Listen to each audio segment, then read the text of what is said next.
Disclaimer: we are not SEBI registered investment advisors. This video is only meant for educational purposes and nothing constitutes investment advice. Kindly consult your financial advisor before taking any decision for investment and trading. The channel would not be responsible for any gain as well as for losses. Thanks for watching. Subscribe for more videos. Tap the notification bell for new video updates. Smash the like button. Leave a comment. दोस्तों नमस्कार, this is Ravi Roshan Srivastava and I welcome you all to my channel. दोस्तों आज हम लोग बात करेंगे रिलायंस की। Actually ये एक नया सीरीज स्टार्ट किया है मैंने स्टॉक एनालिसिस का। निफ्टी 50 के जो स्टॉक्स हैं उनको मैं एनालाइज करूंगा for the long term perspective. Long term perspective in the sense of that कि अपकमिंग ईयर में 2024 में स्टॉक क्या परफॉर्म कर सकते हैं और की लेवल्स क्या हो सकते हैं, along with the timing lines कि क्या टाइम किस टाइम तक मार्केट को कहां पहुंच जाना चाहिए। तो उसी सीरीज में आज हम लोग एक हैवी वेट रिलायंस के साथ शुरुआत कर रहे हैं। तो इसमें स्टॉक्स को एनालाइज भी करेंगे आज के प्रेजेंटेशन में हम लोग, और इसके साथ साथ हम लोग कुछ टेक्निकल्स के कॉन्सेप्ट्स को भी सीखने की कोशिश करेंगे। जो भी चीजें मैं स्पॉट करता जाऊंगा मैं आपको अलॉन्ग विद दैट एनालिसिस के साथ साथ मैं बताता भी जाऊंगा। ठीक है, तो स्टार्ट करते हैं दोस्तों। जब हम लोग लॉन्ग टर्म के परस्पेक्टिव से, long term in the sense of that कि जब ईयरली परस्पेक्टिव से जब हम लोग किसी स्टॉक को एनालाइज करते हैं तो सबसे पहले हमें ना वीकली चार्ट लेना होता है, क्योंकि एक साल के परस्पेक्टिव में वीकली चार्ट्स की परफॉर्मेंस अच्छी मिलती है, अच्छे हमें उससे क्लैरिटी, क्लियर विजन विजन मिलता है। तो सबसे पहले हम लोग ईयरली चार्ट पे चलते हैं। बहुत सिंपल है। ईयरली चार्ट पे जब जाते हैं हम लोग तो हम लोग क्या देखते हैं कि मार्केट अभी रिसेंटली एक कॉन्ट्रैक्शन जोन से बाहर आया है, और ईयरली चार्ट्स पे, सॉरी वीकली चार्ट्स पे। और दूसरी चीज जो मैं अक्सर करता हूं वो आरएसआई में की रेंज देखते हैं। तो वीकली चार्ट्स पे हम लोग देखते हैं कि आरएसआई की रेंज जो है, बुल रेंज इंटैक्ट है। द बुल रेंज सपोर्ट 40 पे होता है एंड रेजिस्टेंस 80 पे होता है, राइट। दूसरी चीज हम ये देखते हैं कि मार्केट ने अभी रिसेंटली वीकली टाइम फ्रेम पे एक कॉन्ट्रैक्शन जोन से मार्केट अभी बाहर निकला है, अभी जस्ट। आप देखेंगे यहाँ पर, अगर हम लोग देखते हैं तो आप ये देखिए, this was the contraction zone. Market एक कॉन्ट्रैक्शन जोन में था, this was the zone, right. और इस जोन में मार्केट ने इंटर करा था 16 अगस्त 2021 को, अगस्त 21 में।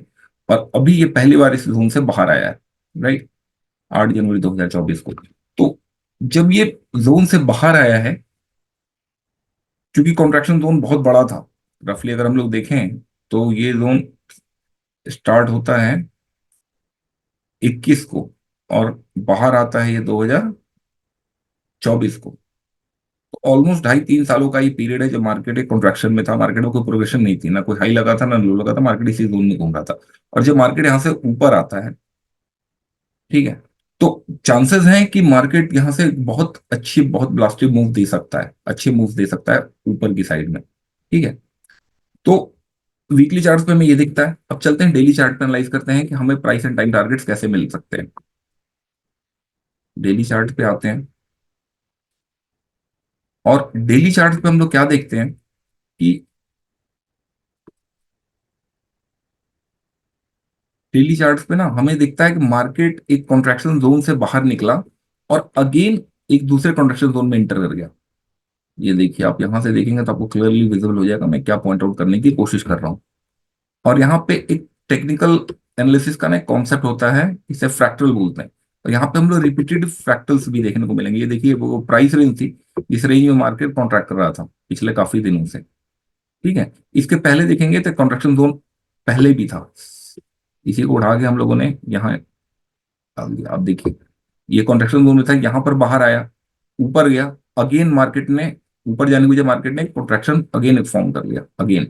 और इस बार इन दोनों कॉन्ट्रैक्शन पे मार्केट आउट बाहर आया है। ठीक है, तो हम लोग सिंपली सेम इसी प्राइस रेंज को लें और रिसेंट स्विंग के हाई पे अगर लगा दें तो हमें जो टारगेट्स मिलते हैं वो मिलते हैं 3400 रुपए के आसपास के। Simple use of a simple concept, simple fractal concept को यूज किया हम लोगों ने। इसमें कुछ भी कॉम्प्लेक्स चीजों को हम लोग ऐड नहीं कर रहे हैं। ठीक है, तो इस परस्पेक्टिव से अगर हम लोग देखते हैं तो भी हमें ऑलमोस्ट 3200 नहीं, 3400 रुपए के प्राइस हमें मिलते हैं इसके हिसाब से, राइट।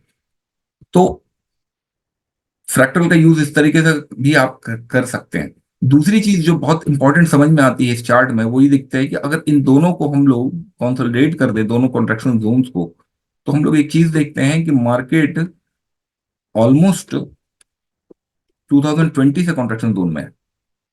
जुलाई 2020 से लेके और अभी ये बाहर आया अपने कॉन्ट्रैक्शन जोन से 10 जनवरी 2024 को, जनवरी 2024 में, तो ऑलमोस्ट 3 सालों का ये कॉन्ट्रैक्शन है। तो जब 3 सालों के कॉन्ट्रैक्शन से मार्केट जब ऊपर आता है, तो एक बहुत अच्छी रैली की संभावना यहाँ पे बनती है। फिर अगेन हम लोग सेम प्रक्रिया को यूज करेंगे, स्विंग टॉप पे लगाएंगे और हमें मार्केट का नेक्स्ट जो हमारे टारगेट्स है वो मिल जाते हैं। इस प्रक्रिया को, इस प्रोसेस को यूज करके, बहुत सिंपल सा फ्रैक्टल का कॉन्सेप्ट है, बहुत आसान है और सारे टेक्निकल एनालिस्ट इसका यूज करते हैं। तो हम लोग इसका यूज करके यहाँ पे अपने साल के टारगेट्स को निकाल सकते हैं। अब रही बात मेरे प्राइस एंड टाइम एनालिसिस की, जो मैं करता हूं, तो अगर इस एनालिसिस के बेसिस पर अगर हम लोग देखते हैं, तो हमें जो इंपॉर्टेंट टाइम मिलता है, वो इंपॉर्टेंट टाइम इनफैक्ट आज का ही डेट है। तो आज का जो ये डेट है हमारा 30 अप्रैल को इंपॉर्टेंट टाइम था इसका। 30 अप्रैल को प्राइसेस को यहाँ होना चाहिए था इस जोन में 3120 के आसपास, लेकिन इससे पहले मार्केट इस प्राइस को टच नहीं कर पाया। मार्केट ने उसके पहले से ही रेजिस्टेंस लेना शुरू कर दिया, लेकिन यहाँ पे हमें सीन कुछ और दिखता है, ठीक है। लेकिन जब हम लोग आरएसआई पे जाके देखते हैं, तो हम लोग देखते क्या है कि आरएसआई ने अगेन 40 लेवल को ब्रीच नहीं करा, 40 सपोर्ट उठाया और अगेन एक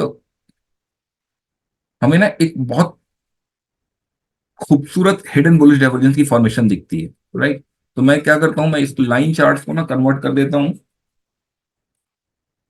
लाइन चार्ट्स को कन्वर्ट कर देता हूं मैं, सॉरी, इस चार्ट को कन्वर्ट करता हूं लाइन चार्ट्स में, जिससे कि हमें डाइवर्जेंस आइडेंटिफाई करने में मदद मिले और हम लोग आसानी से डाइवर्जेंस को आइडेंटिफाई कर पाए।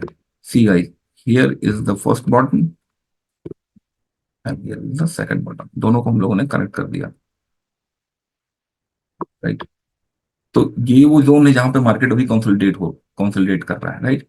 तो इस तरीके का पैटर्न जब भी इमर्ज होते हैं, जब कभी भी दिखते हैं डेली चार्ट्स पे, तो इसके इम्प्लीकेशंस बहुत अच्छे होते हैं।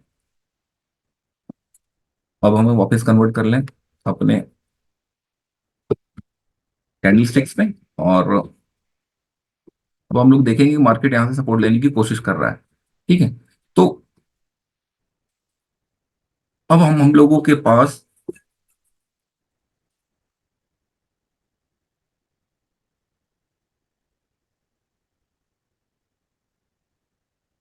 अब जो टाइम एंड प्राइस टारगेट्स की बात आती है, अब हमारे लिए जो सबसे पहला टारगेट बनता है, वो टारगेट बनता है 3200 रुपए, 3120 रुपए के आसपास, इस येलो लाइन के आसपास। 3120 रुपए के ऊपर मार्केट अगर टिक जाता है, तो नेक्स्ट टारगेट जो बनेगा वो बनेगा 3570 रुपए के आसपास।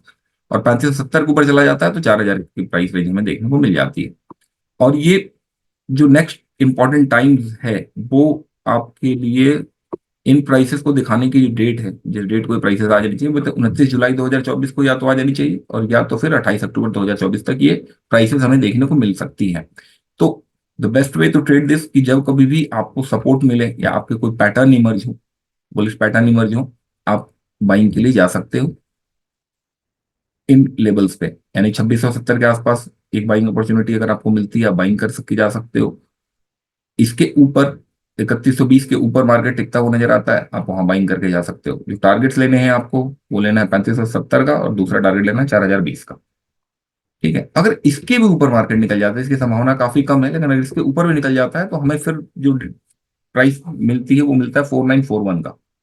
और 4941 से ऊपर भी अगर चला जाता है तो डाउन 20 का, इसकी संभावना कम है, लेकिन मार्केट है, सुप्रीम में कुछ भी कर सकता है, ठीक है। तो ये है time and price analysis Reliance का आने वाले साल के लिए, 2024 के लिए।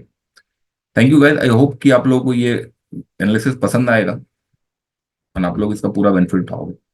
Thank you, bye bye, take care. Subscribe for more videos. Tap the notification bell for new video updates. Smash the like button. Leave a comment.